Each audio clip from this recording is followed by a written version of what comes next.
أيا طالب العلم قم لا تنم فإن الزمان أيا طالب العلم قم لا تنم فإن الزمان انقضى وانصرم فكن ما حييت ضنينا به فظنك بالوقت.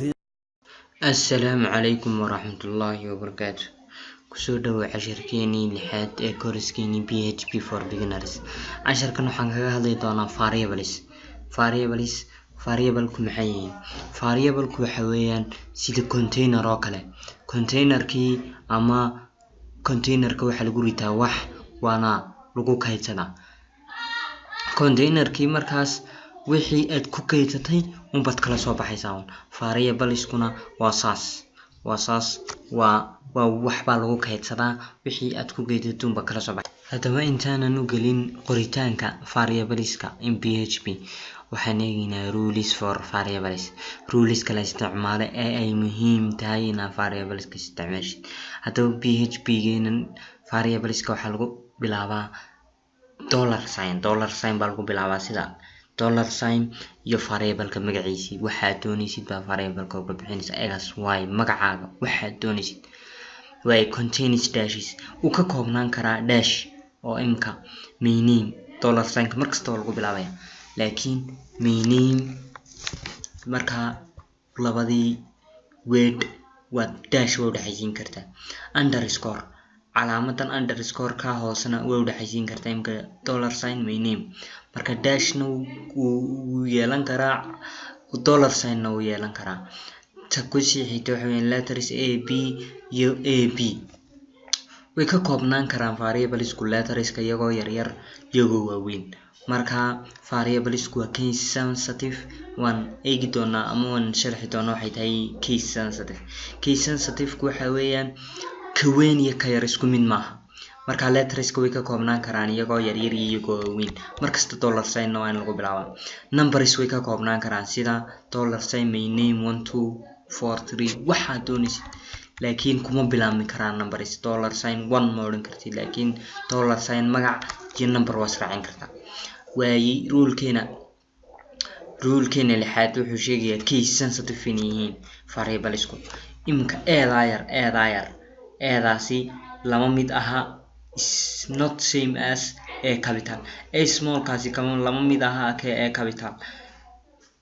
$sign name ka small kina is not same $sign ka name kaas waayo tanna aan yar weeyaan tanna weyn weeyaan marka laba container bay noqonayaan laba meelood oo wax lagu ridanay noqonayaan marka isku mid maaha. no space waa inaanu element numberska magacyadii waa inaanu dhaxayn space. variableska imka name oo kale space uma dhaxaysiin kartid alphabetskeni space uma dhaxaysiin kartid. hadaba aan code ka eegno waxaad tagtaa sida tag sam ka sii dooro htdocs chorus waa kan folder u sameynay. marka cashirkeena waa kan cashirkeena ayaan furanaa. hadaba cashirkeena code kaas ay noogu joogtay oo hello world sida loo qoraa waan iska baabinaa. waxa muhiim ah inaad garanaysid html-ki waayo embedding baa la dhahdaa oo lagu dhex daraya html-keeni ayaa lagu dhex daraya PHP. waxaan soo qornay intaasan soo qornay oo ah codekii html-ka waad garanaysaa doctay waxay u taagantahay inay tahay html5 tahay. html-ka waan furnay waan xidhnay bodhigii waan furnay waan xidhnay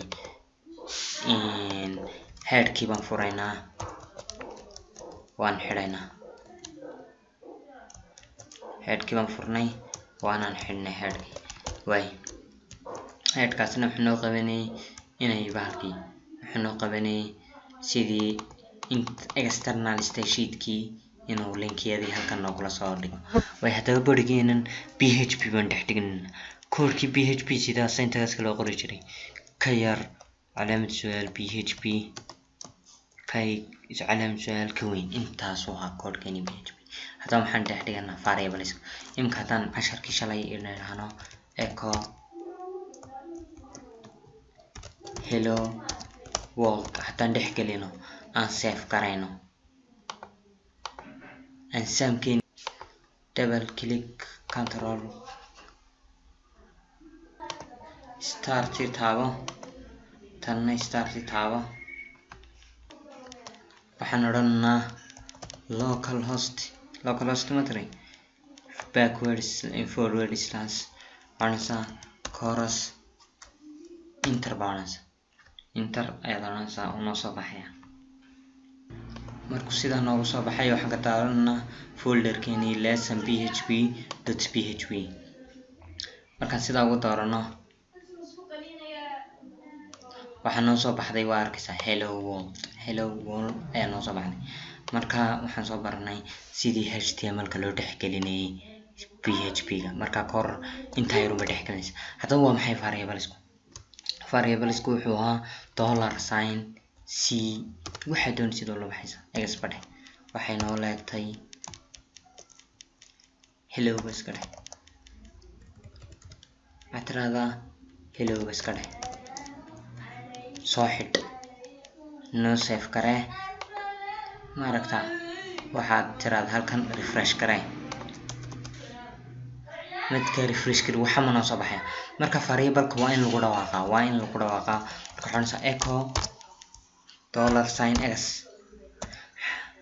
waa save kareyna marka refresh kareyno sida markaan wada hello way soo baxday. waayo hello maxay u soo baxday?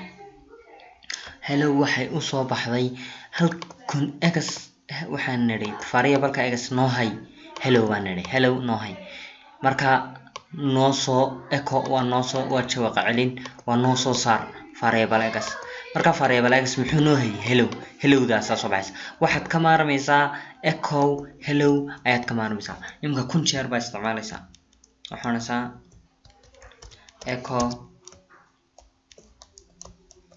brt waxaad dhex gelinaysaa ekada waan br waxaanaysaa haddana echo variable x. marka br tani wuxuu noo soo qabanaysaa inay labadan hello oo x labadan x inay kala jartay line cusub noo soo samayso. br waxa ku baratay html laakiin maxaa ku soo kordhay ekadaas ka horeysay waxaad ula dhaqantaa sidii text oo kale marka iyada shaqeynaysa. marka saas oo kale u dhaqan markaan eegno laba hello oo kale waa in noo soo baxaa laba hello waa taas hello ka waran haddaan tan ka tagno haddaan taa ka tagno ka waran taa haddaan ka tagno haddaan save karayno eeg isku dhijismaysa marka br waxay noo qabanaysaa waad garanaysaa. marka haddaba koodhkeeni php waa intaas inta kale oo dhan waa html. markaas imika haddana aan sii wadno aan nidhaahnaba egas waxay noo leegtay ama egas banaga daaba teacher badhe teacherku wuxuu noo leeyahay 4 badhe xidh haddana waxaad tiraahdaa student waxaad tiraahdaa waxa 6 badhe xidh. marka kuwani ma u baahnaa inaad ku xidhid labada calaamadood ma u baahna way. haddaba aan echo nidhaahno echo kiimaan doonayna inaan u yeedhno teacher ayaan u yeedhayna. marka adigu bal fiiriyo bal isku dayo maxaa soo baxaya. teacher muxuu noo hayaa 4 baa soo baxaya 4 waa inuu noo soo baxa waa arkaysaa 4 baa noo soo baxay 4 ayaa noo soo baxay. imika aan idhaahno teacher plus student maxaad u malaynaysaa inuu soo baxaya teacher plus student inoo save kare maxaad u malaynaysaa inuu soo baxaya 10 isku gismay. teacherku wuxuu ahaa 4 studentiguna 6 markaa saas oo kale isku geynaysaa 4 wala 6 waa 10 saas oo kale 4 wala 6 waa 10 sida weeyaan. marka waxaad ka maarmaysaa soo celcelintii 4 ama wuxuu noo hayay variable-ka magaca doontaad ka dhiganaysaa. imka kaba soo qaad student weyn baan ka dhignay waxaan nidhi echo student soo saar maxaad u malaynaysaa inuu soo baxayo student weyn weeyaan tanna waa s yar markaa isku mid maaha. imkaan eegno error baa soo baxay undefined variable student line-ka 12